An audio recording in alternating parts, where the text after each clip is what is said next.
Welcome to our 25th episode of Two Tankers and a Cat. We're your host, I'm Charlie. And this is Russell. 25 episodes. I know. That's incredible. Did you really think we would make it to this point? No.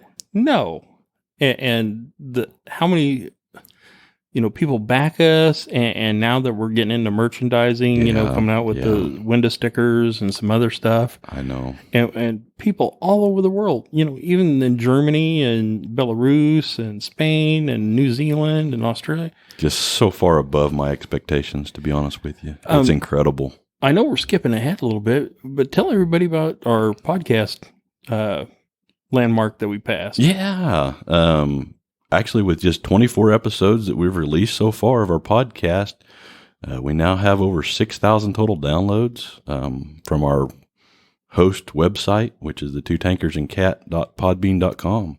So it's incredible. That's just Podbean. That's just not it. YouTube, Facebook, exactly. Apple. That's none of the. It doesn't include any of those. It's just from Podbean itself. And it's you, the listeners, and we really appreciate it. One of the things we want to say is give a shout out to poor Tony. Yes. Tony sent me us a nice email, and it's another Charlie mistake. Tony says, so I gathered my family around to listen to my shout out. It was going to be awesome. My name was going to be on the podcast. Here it comes any moment.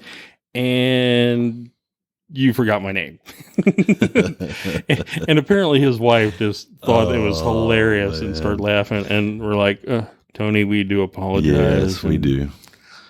Oh, God, it's a Charlie thing. I've got to get better. And then you had Sergio. What's Sergio's last name? Yeah, Martins.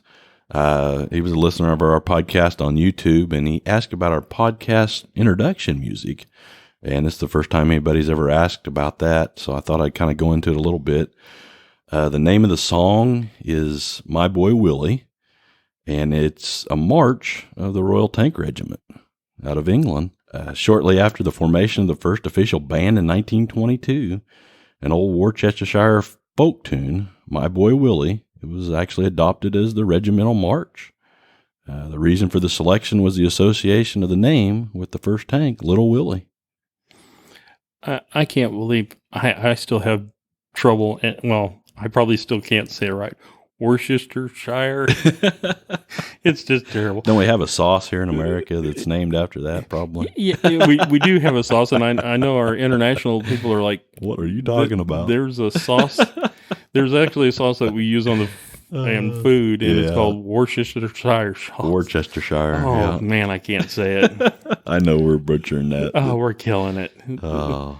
If we ever do get over to UK, I know. They'll run us out. I don't think they're going to run us out. We've got that David Advire that lives over there. We got Craig Moore, just a couple others, and they're gonna there you come to Bovington, they're gonna beat the crap out of us. Did I tell you this is an announcement too? I've been getting messages saying, hey, you were streaming your World of Tanks, and we were enjoying that. A lot of people liked my commentary because I talk about historical tanks, why I'm getting blown up by artillery. and everybody laughs, when I get killed. Sure. I used inappropriate language that violated Facebook standards. Oh, no. So until September 11th... You're in Facebook jail. I'm in Facebook jail. Oh, no. So I used the F-bomb. Oh, man. So the new stream is going to be politically correct and no profanity, and we apologize. Oh, shoot. But, let's give out our Patreon shout-outs. Yeah, we've still got several patrons that's supporting us through Patreon. We've got, at the M1 Abrams level, we've got Ben from Texas, Kevin Chin, Kyler Montgomery, and Mark Drake is still at the M1 Abrams level. At the M4 Sherman level, we've got Rick Schmidt. And also at the M3 Stewart level, we've got Andy Crow and ODS Thero. Excellent. I hate to bring this up, but we've got additional costs that now are coming up. YouTube and some other people are saying, hey, if you want to put it on there, you're going to have to pay. So if you've been thinking about supporting us and if we make you laugh, definitely throw us a couple of bucks. I think the Stewart level is what, $2? Sure, $2. Yeah, the M3 Stewart level is about $2 a month. And the M4 Sherman level is about $5 a month, and the other one's what, $6 or $8? Yeah, $8 for the M1 Abrams level. So yeah, any little bit helps out. I mean, we're doing this and we enjoy doing it, but it does cost a little bit to get this out there to you guys. It sure does. So today's episode is the M6A2E1. And people are like, the what? The what? It is the M6A2E1. Also, in most video game tankers, call it the Mutant. Basically, you get an M6 American heavy tank and put a T-29 heavy tank turret on it and drive it around. It's a Frankenstein tank, man. Wow. But I fell in love with it, and I really enjoyed, researching this one. And that brings up the second point. Our friends that are in the tank community said, listen, here's a good research thing. And we want to give these people a shout out because we do use their research.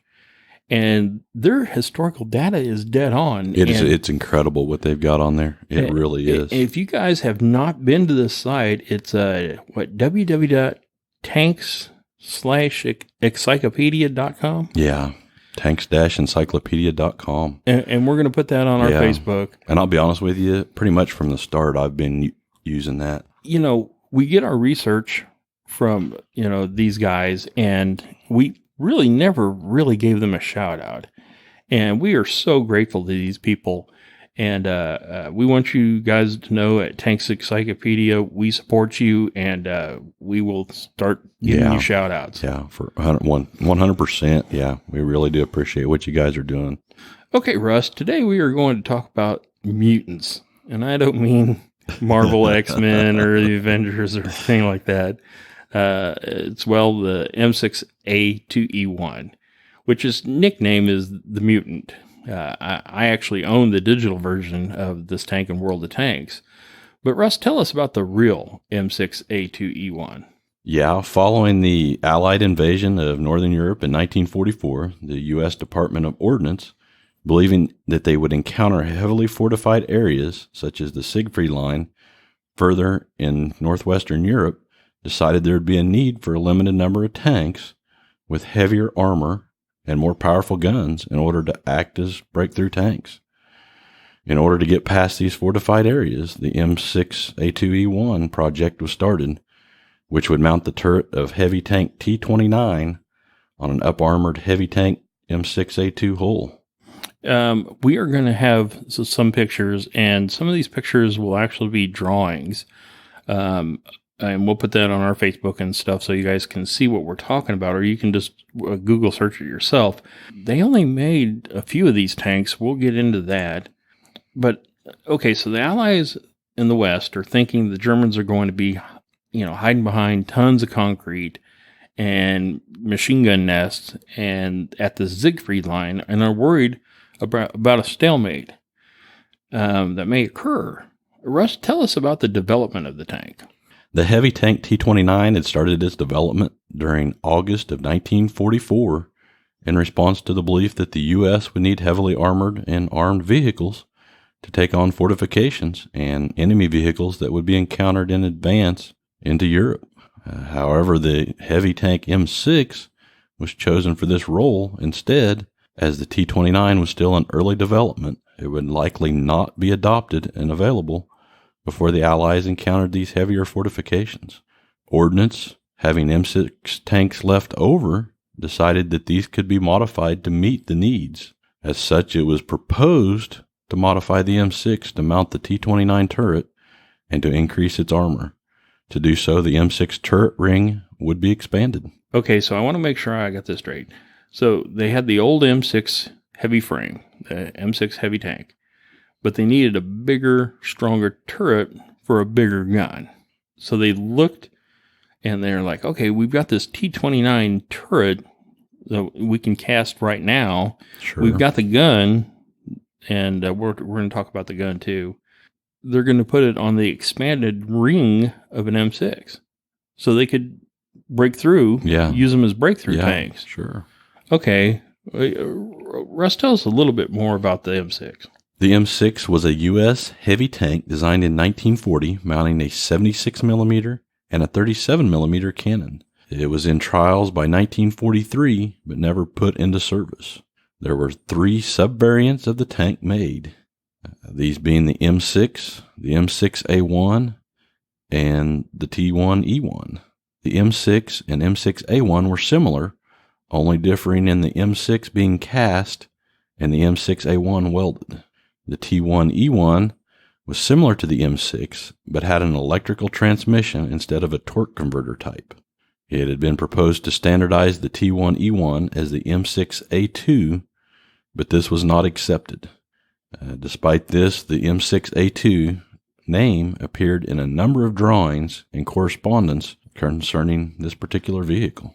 So just from my personal experience, if you start throwing parts together, you may have a total failure. So give us a little about how this failed. To actually increase the armor of the tank, it was decided to remove the driver's vision door along with the whole machine gun and then weld on additional armor to achieve an effective thickness of 7.5 inches or 190.5 millimeters. After this was actually incorporated into the tank, a tentative Ordnance Committee minute, or an OCM, was written on August 14th of 1944 for a total of 15 T1E1 tanks to be modified, with the 5 remaining T1E1s being used for spare parts. This new vehicle was christened the M6A2E1 in the OCM, and delivery was projected for November 15th of 1944. The Army Ground Forces, who were encouraged by the idea of the tank and the project from the start, sent a cablegram to General Eisenhower on the matter on August 2nd, 1944. General Eisenhower's reply on the 18th was that the M6A2E1 tanks were not wanted as they were deemed impractical for use. This effectively killed the project, and this may not have been a bad thing, as tests with a T1E1, or the M6A2, loaded to the expected weight of 77 tons, showed poor climbing abilities, being unable to advance on a slope of more than 40%, or 22 degrees inclination. Given there would not have been enough time to change the drive gear reduction, the M6A2E1 would have been limited in what terrain it could operate on. So General Eisenhower, who later became President Eisenhower, basically killed it. But I know they built, 2 of these tanks at least. So why'd they build them? Well, following this cancellation, it was requested that 2 should still be finished in order to test the T-29's turret and armament. This request was granted, and 3 turrets were built by the Continental Foundry and Machine Company. 2 of these turrets were then mounted on modified M6A2s and were tested at the Aberdeen Proving Ground in Maryland, with the 3rd turret being sent for ballistic testing at Watertown Arsenal in Massachusetts. The plan for additional armor of the initial designs was never implemented. Okay, so they've got the T-29 turret, and they put on the big gun, and they got these built. Okay. Okay, so basically they're going to shoot at one of the turrets, try to blow holes in it, and the other 2, they're going to take out to the gun range and fire the cannon. Yeah. So initially they went ahead and built the 3, I guess you would say, for testing purposes. Okay, so they built 3 turrets, but they only made 2 tanks. Yeah. Okay, get into the stats. Yeah, the actual tank was 11.18 meters long, or 36 foot 8 inches long. It was 3.12 meters wide, or 10 foot 3 inches wide. And the height was about 3.48 meters, or 11.5 feet high. So another tank that's taller than the Lee. Taller than the Lee. Well, the Lee is really going down the line. It is. It really is. Well, what kind of weight were we talking about? Yeah, the total battle ready weight was 69.85 tons. The vehicle had a crew of 5. It had a driver, a commander, a gunner, and 2 loaders. It was propelled by a Wright G200 9-cylinder, 960 horsepower at about 2,300 RPM. Now, 960 sounds like a lot of horsepower, but it's really not, because this thing's 36 feet long. Yeah. Weighs almost 70 tons, loaded with ammo, and it's carrying 5 guys. And like we said, it couldn't go up a 40-degree angle. Yeah. So maybe not enough engine to push that kind of weight. What kind of range did it have? Yeah, it had a range of about 100 miles or 160 kilometers on the road. And it had about a maximum speed of 18 miles per hour or 29 kilometers per hour on the road, too. So 70 tons of solid steel. Yeah. And wasn't designed to move very fast. Right. Okay, now let's get in the armament, because that's what I want to get into. The main armament on the vehicle was a 105 millimeter gun, designated the T5E1. The secondary armament included a Browning M2HB 50 caliber or 12.7 millimeters machine gun. It had a 30 caliber 7.62 millimeter Browning M1919 machine gun also. And the 50 cal was basically for anti-aircraft. Yeah, anti-aircraft. 30 cal was right next to the barrel of the big gun. Yeah. So what was the gun again? 105 millimeter? 105 millimeter gun. That's a big gun. That's getting up there. That's a little bigger than an 88. Yep.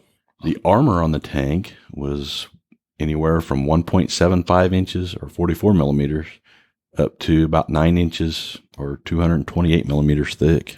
So on the sides, about 2 inches. Yeah. But when it's heading towards, the Siegfried line, you got 9 inches. Up to 9 inches of armor on the front of that. That'll bounce some stuff. Yeah. So they only made 2. They built 2 for testing. We keep talking about the testing. How did that go? Yeah, the 2 M6A2E1s assembled were originally sent to the Aberdeen Proving Grounds for testing. This particular testing was to compose of turret design and armament testing. An early fault found with the gun mounting was the use of bronze trunnion bushings. These were not strong enough and caused excessive trunnion friction with the gun, and were quickly switched to needle bearings, which reduced this friction to an acceptable amount. Why would you use bronze? I don't know. That'd be interesting to see why they did that. Unless it was more readily available at the time. I don't know. I don't know. Yeah. But let's be honest. If you're firing a 107 millimeter gun, and all you got is some bronze bushings, okay, so like I said, they were assembling everything and throwing it in the kitchen sink, I guess. I guess so. Go ahead and go on. In a later firing test, during which some 119 rounds were fired, it was found that the hand wheel effort needed on the elevation mechanism gradually increased, and eventually it required so much effort, the firing was stopped and the unit taken apart to find the fault. Upon disassembly, it was revealed that the trunnion caps, due to a design fault, had been rubbing against a part of the firing mechanism, causing increased friction during firing. While testing the gun mount and elevation systems, the priority was given to strain readings on the elevation mechanism when the tank was driven cross-country. To this extent, the elevation mechanism was tested over 9 runs at 5 to 10 miles per hour, with the tank mounting a muzzle brake and counterweight. During this, the elevation mechanism failed during the second run at 10 miles per hour, with the tension reading 105,000 pounds. Or 47.6, tons. Yeah. So they found out, on these big guns, and I guess this is valuable testing. They're like, sure. Hey. And they were testing to come up with, improvements for the T-29. And this led on to other things. But yeah, this is probably the biggest gun at the time that we Yeah. put on a tank. And they're firing it, and they're like, oh, wow, we're having all sorts of problems with this gun. Okay, so not real good in the test, but the top gun on the tank interests me. Tell me more about the gun. In addition to the constant turret development, the M6A2E1 was also a test bed for the T5 105mm gun and its mounting equipment. The initial gun was based on the T4 105mm AA gun, but had reduced the barrel length and fired one-piece ammunition. However, this ammunition was long, and the gun would have needed to have been depressed to allow loading. So they got to lower the gun just to put a round in it. To put a round in the Wow. And they had 2 loaders. Now we know why. As a result, this was changed to the T5E1 gun firing 2-piece ammunition.